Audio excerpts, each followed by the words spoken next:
Hi everybody, today we are talking composition in photography. Hundreds if not thousands of videos and articles were made on this specific topic, so I will not talk about the rule of thirds or the golden ratio.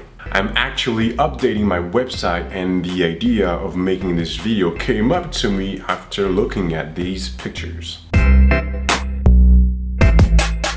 It's not easy to have a starting point when you're starting in photography. Most of the time you're struggling on taking a decision on how to place your subjects and in what to include and exclude in your photo. And then we end up centering everything. Not that it's a bad thing, it's just that it can get very boring after a while if it's not motivated. But there are so many options and tricks to make your shots much more interesting.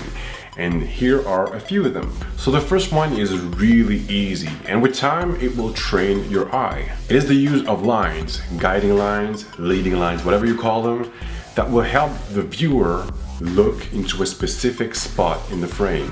In general, people tend to like when you show them where to look, and these lines will help building a little bit of tension in your shot. This can actually work with your subject being anywhere in your frame. Left, right, up, down, center, whatever. It also gives depth to your shot, gives your brain elements to kind of visualize your subject in a three-dimensional world, but in a two-dimensional picture. Another quick tip, use stairs or stairways like in this shot. Shooting from below and having that dark atmosphere around the dancer gives somehow an epic feel to the photo. I often want to imply that feeling in my ballet photography. The next thing you might want to do is use, instead of lines going towards your subject, is vertical lines, like a succession and a repetition of columns, for example. Like in these two shots, you have a well-organized picture. It's as if everything was meant to be there and carefully placed. Again, you can add depth, repetitions, multiple frames, or a frame within a frame, like in this picture. This last picture also uses another simple technique, symmetry, exactly like in this shot. The idea here was to concentrate the light on Emma and push the viewer to focus essentially on her.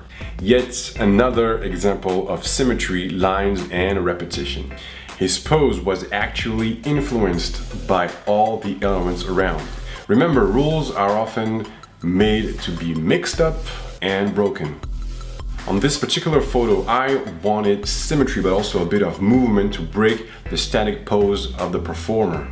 That's why we added the silk work to make the shot more interesting and to help us feel this wide angle shot. All these techniques are easy to apply and to use right away. Choose one and do it regularly on all your future photo shoots. Every time you go for a walk with your camera, yes, whenever you can. With time, you will slowly no longer need those obvious frames and lines to help you with your shots. Remember, photography is the result of multiple decisions that you make. So there has to be a reason behind every one of them. What do you want to tell? What do you want people to feel when they look at your picture? What is the purpose behind the shot? You cannot just place your subject randomly in the frame. So tell me, how do you compose your shots? You can even send me how you use these tips in your own photography. I might share other videos like this one. If you appreciate it, just give me a thumbs up. Subscribe if you have not already, and be sure to check out the related blog post for more details. Rendezvous next Tuesday, and until then, have a tremendous week.